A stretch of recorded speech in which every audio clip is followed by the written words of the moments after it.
Hi, friends. This is an episode I'm calling Finding the Joy. And by that, I mean just creating meaning in your life. I'm writing it because I cannot tell you how many people I've spoken to in the last 6 months who have had their very first panic attack and who feel overwhelmed or feel numb or just feel kind of dread, like a baseline of dread. And I think that because there's this pervasive feeling of lack of meaning or feeling of drowning, I I don't know, I think it's a lot of post-COVID effects, like not being able to feel safe in a job or feeling kind of flooded with anxiety and pushing yourself really hard in an endless fashion. I think that all contributes to it, like a feeling of I'm disposable. I don't know how to feel safe. But outside of that, I think we also have just a very, what I would call work centric culture, especially here in the US. And I think a lot of people they believe they are supposed to permanently continue to chase and build and work all the time. Like that is supposed to be life. And that will always come first and should always come first. And like everything else goes in between that and comes at a much lower priority. And while I do think that, if you are the breadwinner in your household and you care for young children, that might be just the reality of it. Like, yeah, I got to fucking hustle all the time because I have to feed my kids. Like, I get that. But outside of pure necessity, I think there's this kind of embedded belief system of like, that is the most important thing is to strive and to professionally pursue and be relentless and never stop. And maybe that's not true. Maybe that's not the way it has to be.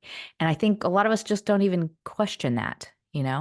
Like if you in your mind think of like, oh, I could meet up with friends to have lunch in the middle of the day. Is that type of thing like anxiety provoking? Does it make you feel like, oh shoot, I have to get back to work. I should be at work. I should be. Is there that kind of like just inherent instinct in your body? If that rings true for you, which it does for me, my question to you is just to question whether or not that needs to be true. Like, is it necessary?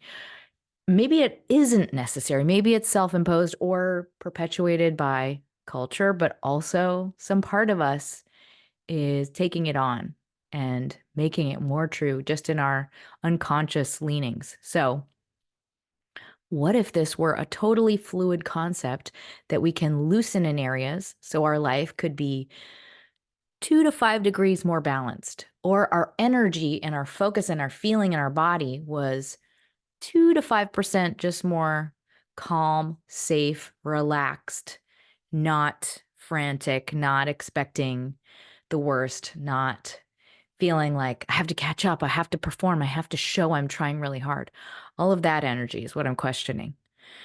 And I feel like we are constantly work first. Culturally, I think the norm is to be work first. So, what if you could design and choose what your life was supposed to look like? And what if it was meant to be spacious and chill? I'm not saying it should be, but I'm asking you to ask yourself what your ideal structure and ratio of life actually is. Because we are constantly lamenting what we didn't do, the thing we failed at, how we fucked up this one thing in our life, because we are chasing some particular outcome. And there's the outcome we're chasing is a concept, it's an idea, but that thing doesn't necessarily translate to us feeling satisfied, happy, satiated, rewarded, all of those things that mean we live a good life. And I think a lot of us don't even really consider ourselves, our personalities, when we think about our ideal structure or ratio in life. I think that's because we are constantly uh, looking at the cost of what it is we have, like in terms of the cost of enjoyment, the cost of emotional and physical well-being in the present, and how it has to take away from an edge. Like I can't stop overworking. I can't stop overscheduling. I have to be competitive. I have to be at this level. And and when we have that story about our life and about the things in our life and about what it has to be, it's like you can't break out of it. You can't relax. You can't slow down because it feels uncomfortable. It feels scary. Like, I don't know if you ever had that experience where you're sick and you have to be on the couch all day and you're like, ah, I'm so anxious. I should be doing like there's this like unsettled, I'm losing right now. I'm losing and people are mad at me. Like that feeling in your body, if you can relate to that at all, this is like a framework I'm asking us to just like take off of ourselves for a second and just examine it as optional and or fluid, something we can relax and alter, and nothing changes about your life outside of that. It's just the perspective. It's just the energy and the unconscious belief that can be loosened. And then nothing else changes except your experience of your life gets much more balanced, happy, calm. I think so much of our ability to enjoy and live a rich life really just comes down to that frame, like how we interpret the ingredients of what is and what is our life and what our actual limits in that life truly are. Because, like, I don't know how to explain this, but you can get on a hamster wheel of fucking crushing it and like doing it and doing all the things. I'm checking all the boxes so well. And you keep checking the boxes and you feel kind of high from checking all the boxes. And then like 2 years goes by and you're like, wait a minute, what? What did I do last year? Did I like it? Did I have any fun time? I can't actually remember. And that's not good. It's not like I think at the end of that life, you'll be like, fuck, I really should have thought more about whether or not I liked the hamster wheel and like if I really wanted to be on a hamster wheel all the time. Maybe I don't have to be on the hamster wheel all the time. You can actually have a life where a bunch of it is spent outside, having casual conversations and laughing. And I mean, it's whatever you want it to be. I don't think we ever consider that fact. At least here in the US, we never consider the fact like it can be what you want it to be. It doesn't have to be what somebody else wants it to be. It can be what you want it to be. You know, a lot of other cultures have a much more balanced or holistic approach to what should be in a day. And I think a lot of people in the US, we see that and we're like, wait, you can do that? You can live a life like that? I didn't know you were allowed to do that. So I would invite you in this episode to ask yourself uh, whether or not your life is designed around what will make you happiest and the most thriving in your experience of it. You know, this is an example from my past. I had a job that was really, really stressful for me, and I muscled through it, and it grew me a lot, but I was stressed every day for like many years. And that was me not listening to what was true. The truth that I didn't enjoy that job. I didn't enjoy designing for a living. It was so fucking scary to me. So, for you at this moment, are you drinking the right Kool-Aid? Like, are you practicing the right thoughts? And if not, is there something that's true for you that you're ignoring? You know, if your day in your life is like, I feel overwhelmed, I feel stressed, I feel unhappy, I feel scared, I feel like I'm constantly catching up. Take a chemistry check of yourself and your life. Is there something I'm not listening to that's true? What's the truth? I'm not saying change anything in your life. Don't freak out. I'm not saying like quit your job. Just saying like acknowledge, I don't like this. Doesn't feel like a good thing for me. This doesn't feel like a good fit for me. Just call it out so you can see, like, I think of it as the clay. You're pulling out the clay, the material to work with. And that's when things can happen. A lot of the time, it's just about hearing yourself. And the relief that comes from hearing yourself is just like, you can move through your life in a totally different way. It's like a whole weight, like a zit gets popped. It's like, ah, thank God you just heard me. Finally, I don't have to keep stuffing this truth away. Because then you're just, now I'm working on it. It's in front of me. I'm working on it.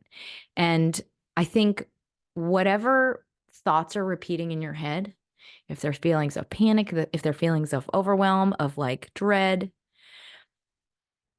I want you to consider that as your clay and know that whatever you are practicing thinking is very much creating your interpretation of everything in your life. Like we have to have the right rumination because that's what creates our outlook and that creates our opinion of all the things in our life. So I think when it's super, super easy to fall into a slightly negative or victim perspective narrative of rumination that changes everything in our life toward, it just skews us toward a negative set of circumstances versus a positive one.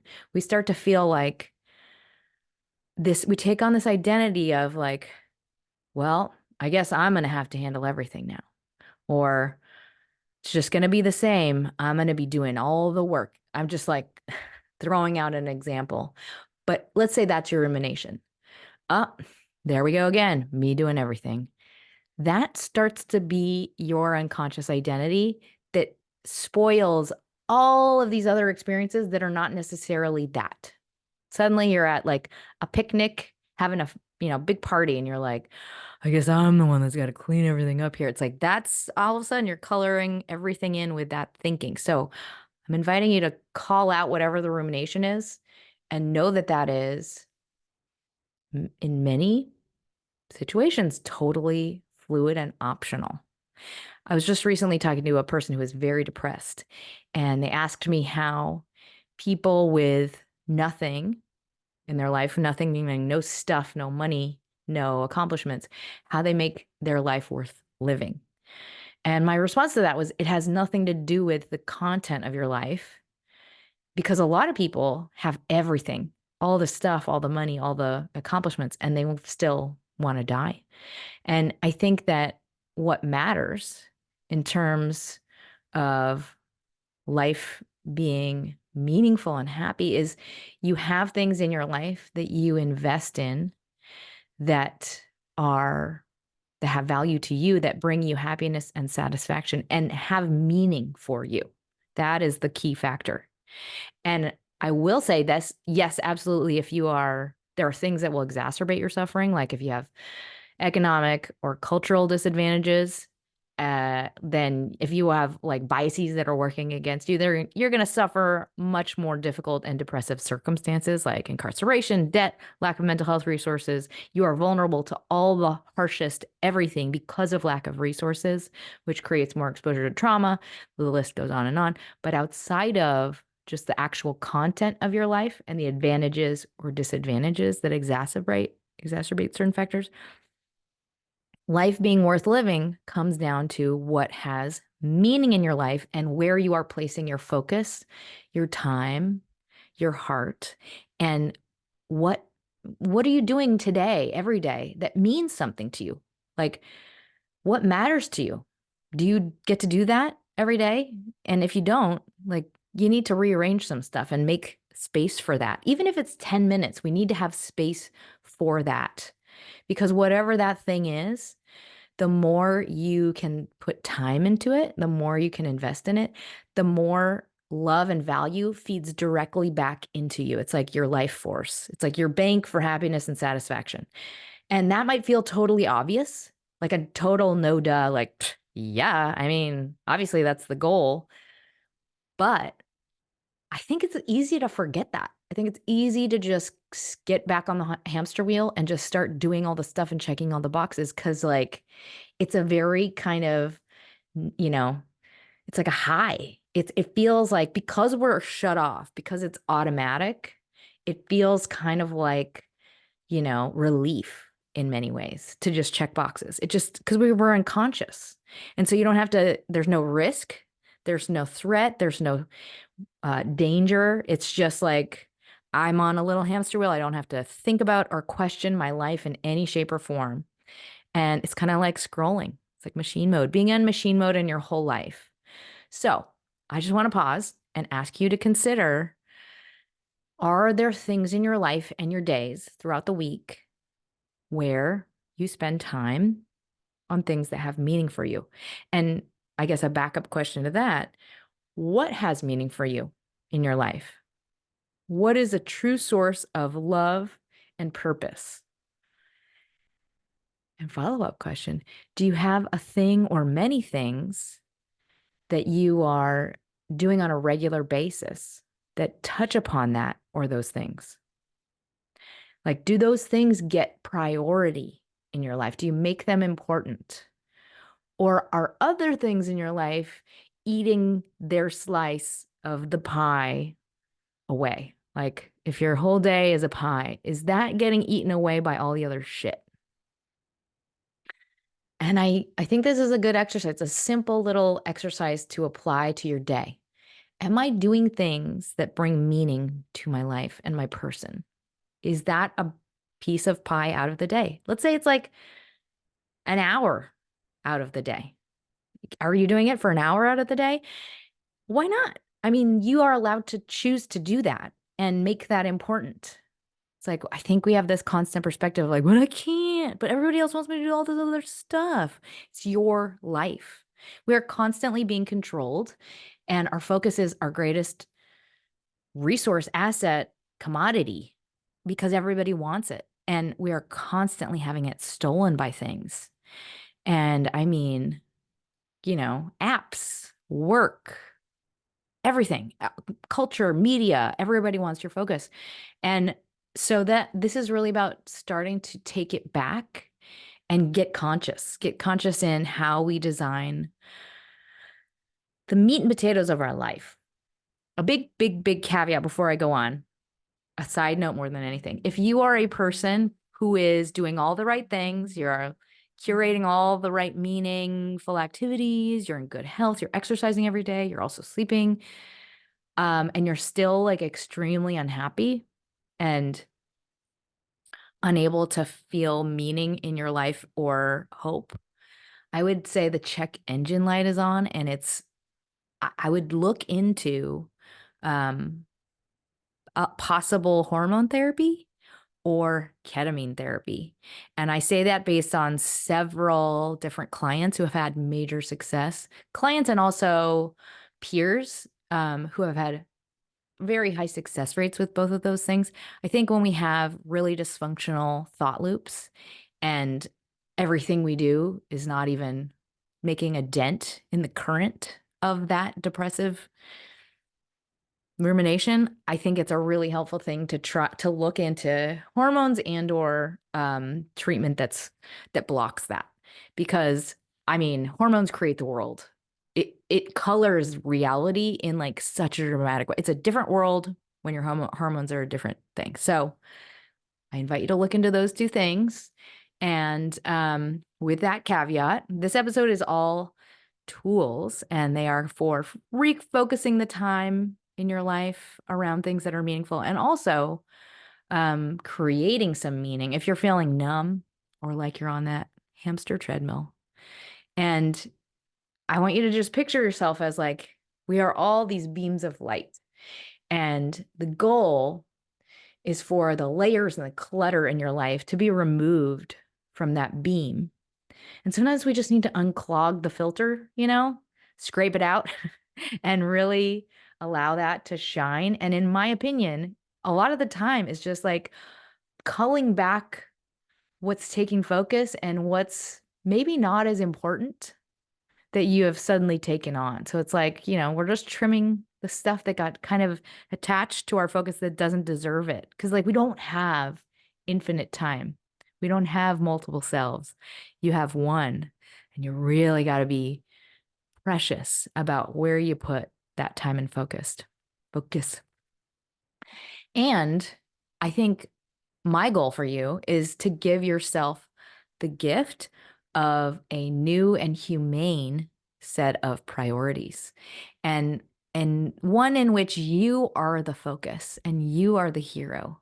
So with that, here are some tools and exercises for curating the right set of circumstances in your life. But first, a brief word from our sponsors.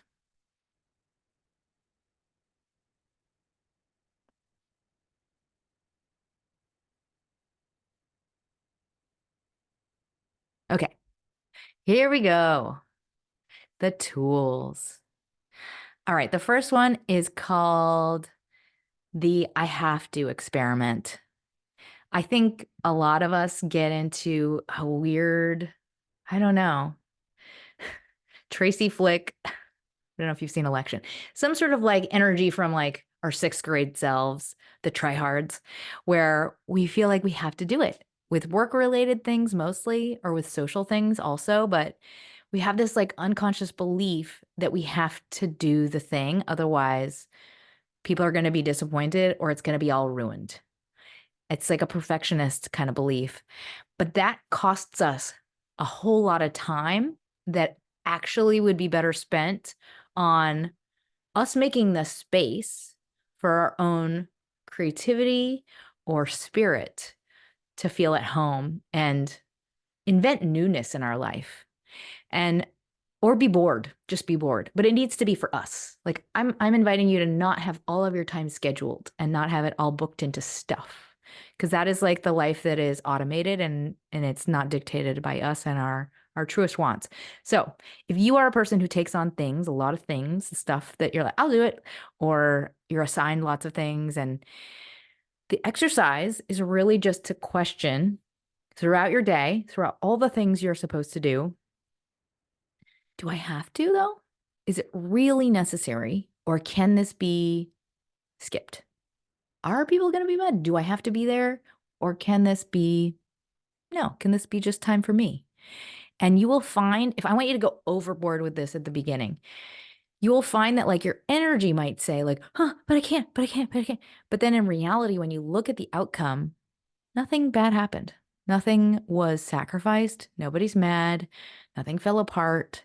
So this is about teaching ourselves out of that energy of over muscling, over promising, over committing, just slowly relaxing the belly and the gut into a feeling of safety and like, oh, I don't have to do this, huh? And do it as much as you possibly can.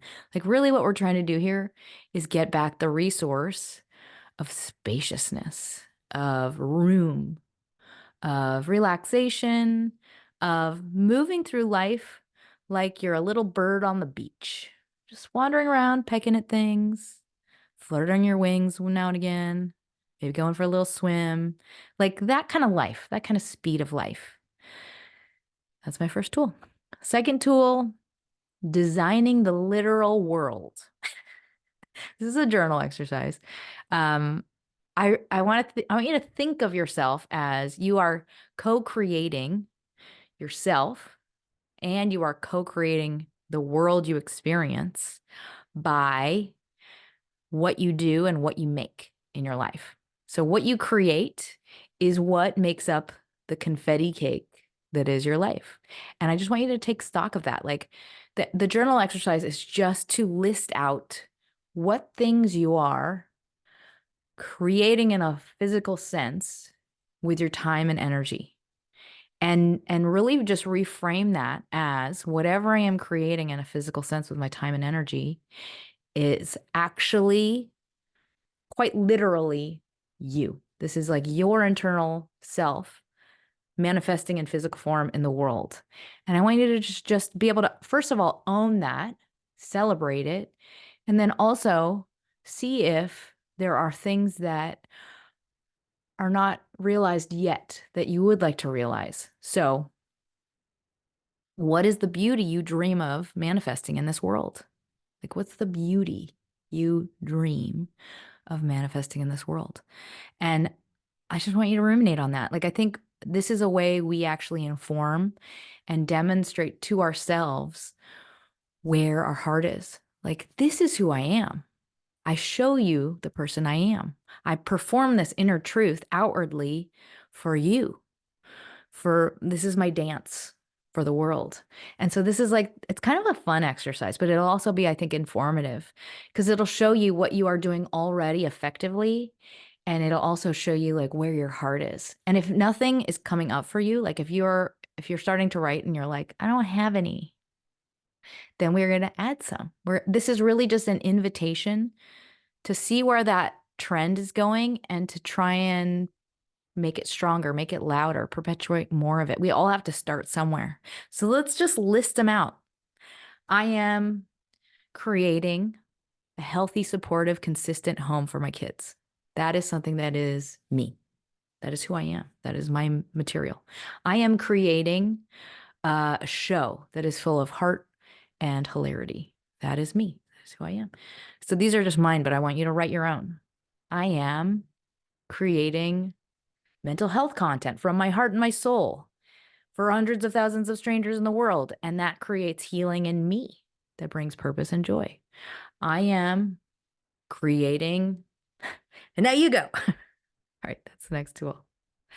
And if you have things on your list that come to mind that you're like, I really want to do blank, this is your call to action. Like, this is just an invitation to bring those things up in rank in your day.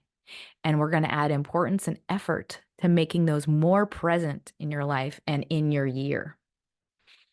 All right, next tool, expect the opposite. I put this in so many, but I think it's really, really, really helpful. So never, ever underestimate the energy of your expectations and what else ricochets off of those in your day. So this is my mantra, or just my reminder, I guess, for you guys, is to come back to this energy of trust. That's it. In your body throughout your day. I think when we're in the state of like anxiety and danger and expecting the worst, we create that in how other people respond to us, and we create it in what we almost will to come forth, but also in what we kind of code in our interactions with people. It's like if somebody comes at you hot, and they have like nervous energy, you have nervous energy. It's like it is creating it in the world. So this tool is really just for anyone who is strongly affected by, let's say, another person in your life who is depressed or dysfunctional, or a situation in your life that is stressful and dysfunctional. Because all it takes is one factor to alter your stress and your quality of life dramatically. It takes one toxic person, one toxic element can change everything. And when that happens, what happens is we start to live in expectation of the worst. Like we live in that heightened defensive state. So this tool is really just a reminder to not throw the baby out with the bathwater, meaning your life might be completely awesome and peaceful, except for that one factor. And so we have to take our survival and our mental health seriously, but also not take everything onto ourselves or see ourselves as the cause of external dysfunction and toxicity. So I know that's a lot of different elements that I'm bringing up in one tool. The goal is, let's say you have a really dysfunctional situation, dysfunctional person. In your body, in your energy, you're going to be living in that heightened defensive state. Remember constantly, regardless of that person, come back into trust and safety in your body. I can always have trust and safety in my body. And in doing so, I alter the outcome of everything outside of myself. That's the exercise. Whenever I get into that constant fear, anticipation, safety state, come back into trust and safety. Maybe I have no idea what will happen. Expect the opposite. All right. Related tool, next tool, never prime. So this is just a gentle reminder. It's really important to not prime the room. And by that, I mean, when we come in with expectations, when we walk into a situation with expectations or an opinion of what will be, it creates the opinions of others. It in some ways tells other people where they should be going with a conversation. So if you are having worry or dread about something in your future, if you are worried about a relationship in your life currently, you're worried about a fight you're going to have with somebody, if you're fearing somebody else is mad at you, you've disappointed somebody, whatever it is, gentle reminder, never prime the room. Know the importance of your energy. And I'm not asking you to change your opinion to the opposite. I'm just asking you to expect nothing. Have no expectations, have neither good nor bad. Just resume a state of unknowing, of like, I know nothing. I am a blank slate. I am fully open to what will be. That is how we can witness the truth of all possibilities being open to us at any given time, no matter what we think is going to happen. And then the next tool, also related. I don't know why I grouped a bunch of depression related ones in one area, but I did. So, next tool is for depression and dread. The tool is, what are you feeding into the mix? And by that, I mean like the confetti cake baking mix. I want you to think quite literally about what you are putting. Let's say we're making a confetti cake. What are you putting into the mix in your day? What are you consuming and interacting with throughout your day? Are you ingesting tons and tons of negative news media? Are you mixing in a lot of apps that put your brain into an off setting? Are you mixing in conversations with people that you don't relate to on any level, that are all like super, super surface conversations? Are you mixing in one single room with no people and no outside environments? We are our mix. And if we are not varied and colorful enough, if we are not allowing outside influence constantly, if we are not expanding the range of those ingredients, we get small, limited, dysfunctional, blind. It creates warped thinking just via the limited ingredients. So this is just a reminder. Go somewhere new. Go lots of places that are new. Be outside, be around people, vary your baking mix, and have things that are colorful and different. Because if not, it's so easy to just suddenly become like, we're on the TV show Big Brother. Like you're just in this little room. You don't even know what it. So, next tool is a journal exercise. Before I go into this next tool, I just wanted to do a little quick recap of what I call the lily pad exercise. I think I have a whole podcast episode that's all about it, but I'm going to refer to it in the tools. So I just wanted to give you a little summary. So the lily pad exercise, I think of our identities, a healthy identity, as being like a little pond. And that pond it's covered with lily pads, and those lily pads allow for the ecosystem of the pond to be healthy, diverse, and thriving. And if we have one of them taken away, let's say a relationship, it's a big, big lily pad that's taken away, we have to fill it up, cover up the ecosystem with more lily pads, more things to keep ourselves stable and thriving. So for example, I'm going to take on a new hobby. I'm going to grow the friendship lily pads, the relationships I have with these friends. I'm going to expand those. I'm going to also double down on work. I'm going to make that lily pad bigger. That's the lily pad exercise. So in this tool, this is a journal exercise. It's called Let's Reset the Purity of Intention. I want you to quickly jot down all the projects or people or things in your life that you want to have represent the biggest lily pads in your life. And I don't mean that are currently. I mean, just like, let's reset them. Like, what should the hierarchy be? For me, it's my family, my creative projects, my directing career, my shows, this show, for example, and then friendship, exercise, all those things. Like all of these are going to have their different scale. I just want you to be able to check up on them and know that that is your hierarchy, and be totally behind that hierarchy, be totally behind those goals. And this is not about thinking about the how. It's not about solving like, well, but I have to do this other job though. It's like 12 hours a week. Don't worry about the how. It's just about knowing uh, where your heart is. This is just about love. Like, where does your love go in your life?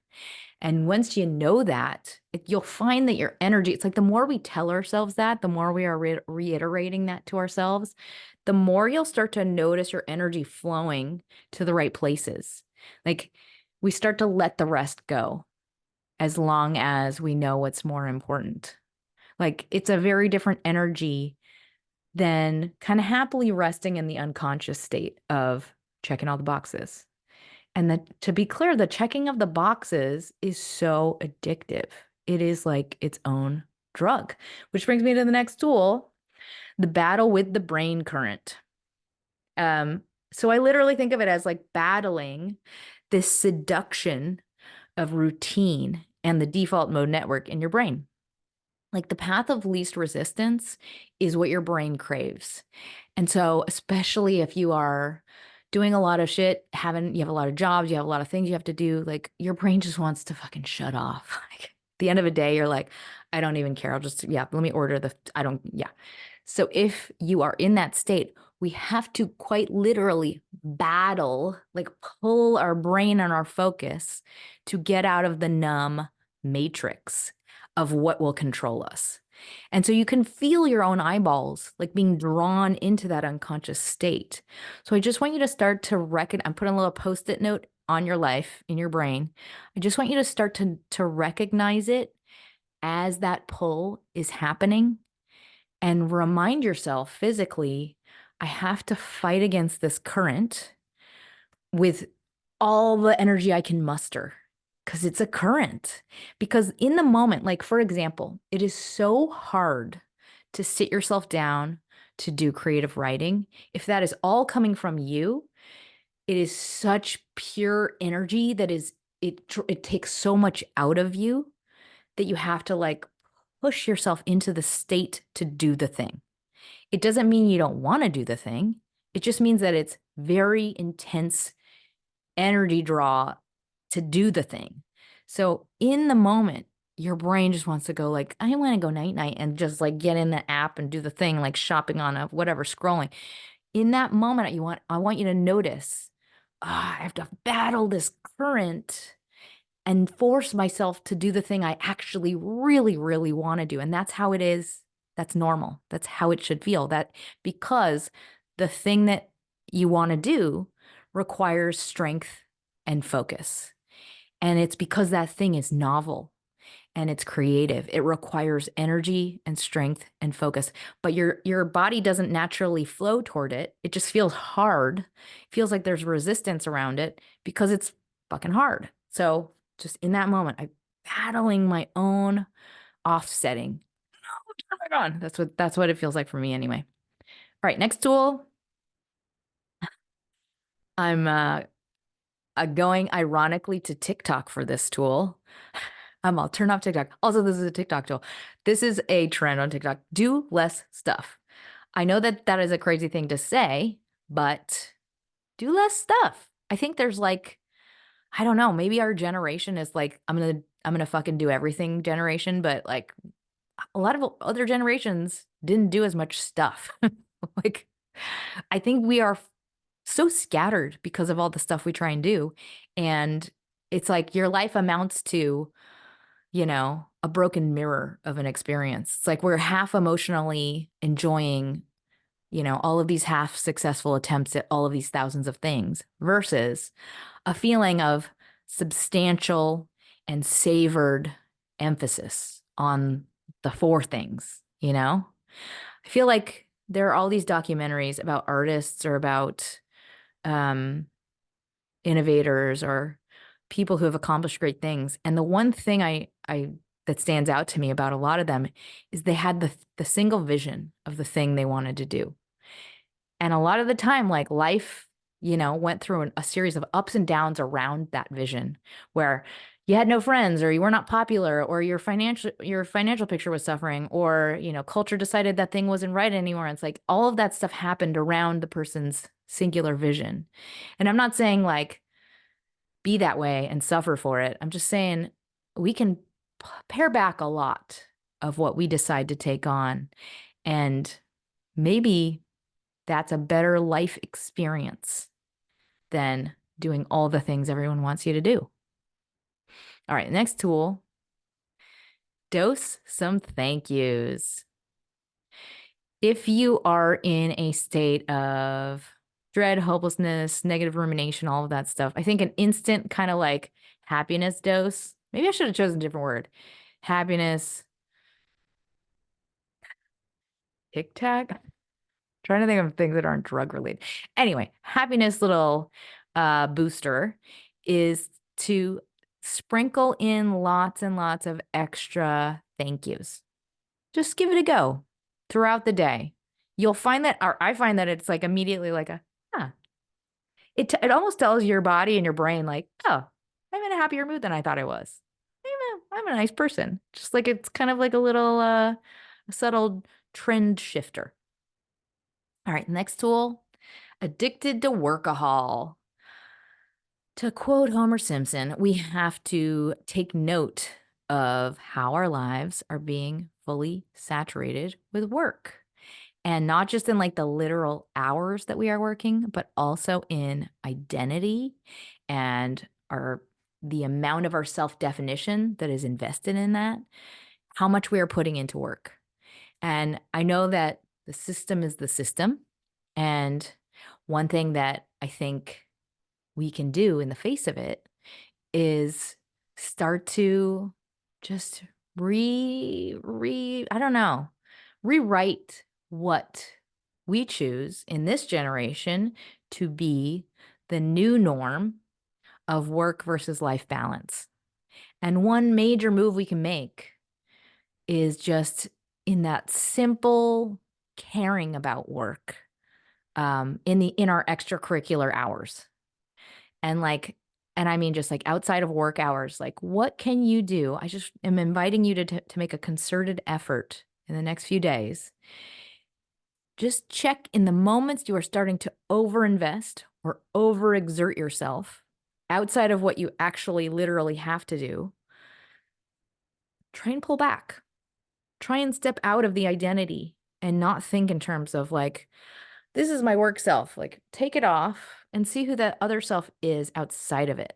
It's just like a tiny adjustment in perspective, just a tiny bit of stepping back from that identity. Because I think when we start to go into that identity and we wear it all the time, it's like it starts to take on more meaning than it will at the end of your life. Like, it's because it's addictive, because we feel like, oh yeah, I'm checking boxes. It feels like I want to do more of it in the moment. But if we think about that lily pad exercise, it's not truly all that is you. And so I would say it can easily steal more time than it deserves and more of your identity than it deserves. Okay. Next tool, another journal exercise. This is called lily pad regeneration and refocusing. So knowing that we have a finite amount of focus in our lives and think of all the things that are changing in your life fast and that are kind of taking over your day throughout your week. I want you to journal upon what could actually deserve more time and more focus, and think of things in your life like seeds that lose their potency the longer they're neglected. So what we need to put focus on so that they can be larger lily pads and flourish. So this is just, I'm going to give you the prompts now. What in your life needs more literal hours before it dies?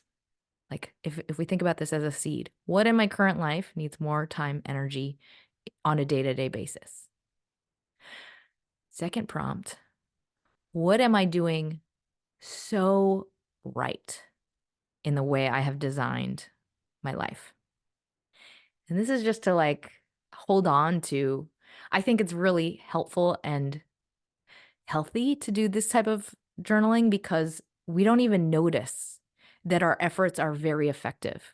Like you might even think like, oh, I'm just a mess. My whole life is a mess. And then when you like sit down and think about it, like, oh, no, I made all these changes 2 years ago and now they're like active and they're working really well. So this is just that marking of time. So yeah, mark a few things you're achieving, own them, recognize them so they can become more solidified. And I'm going to throw out mine. I would call I've gotten very good at balancing my time so that I have space. And I've gotten very good at um, really prioritizing the like when I'm having it both ways in my mind. Like when I'm doing two things at once, I am able to stop and really just separate my focus to the thing that means more to me. Whereas before I'd be like, I'm just going to pretend I'm enjoying this thing and then just make shit happen for all of the things at once. If that makes any sense at all. Because like all things, it's always a trade off, but make the right trade off. Be conscious in that trade off. Okay, cool. And then next tool is a mantra. I've talked about this in the past, but like I think of when we set goals or when we have aspirations, I want you to think of it as it's a point beyond the highest mountaintop that is in front of you.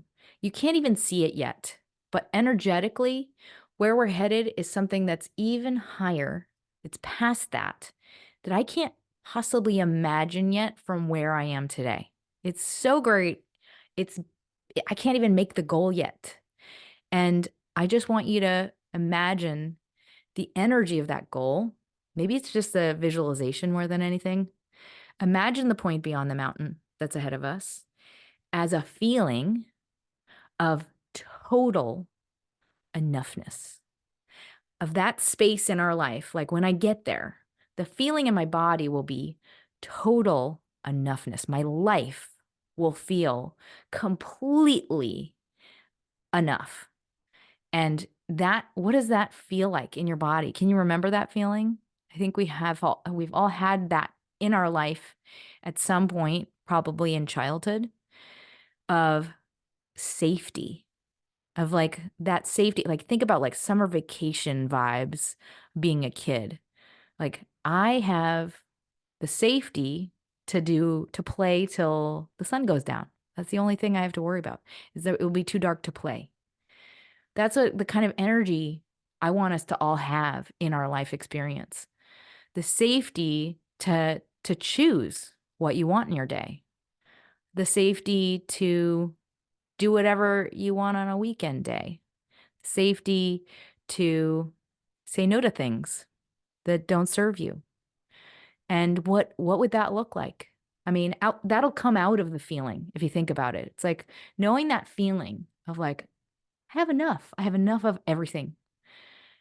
What the life will kind of color in around it. That's why I kind of like this idea of setting the goal of just the feeling. And I think knowing that that's a goal, I want you to now come back to the context of the whole episode and just think about it. Like, what are my expectations of myself in this life, in this whole life experience? Are they humane? Like, does that expectation, does that set of norms give space for existence and play and a normal, balanced life? Can you even imagine what your life would look like if you felt that way? So I invite you to allow life to flow toward that goal, the goal where safety exists energetically and where that is where opportunity flows. Like when we are comfortable in our own worth and completely feel enough that our life is enough, that is where all the opportunity, all of the openness flows. So, hope all that helps. I hope this all resonated in some way.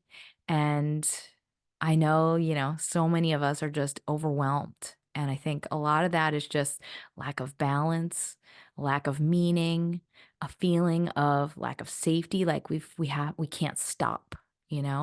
So in the face of that, let's just reset. Let's reset what we're asking of ourselves and how it has to be. That definition of how it has to be.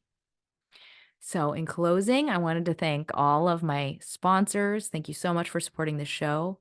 Anyone has the means, donations really help. If you want to, you can go to yaywithme.com and click donate, or you can find me on Patreon.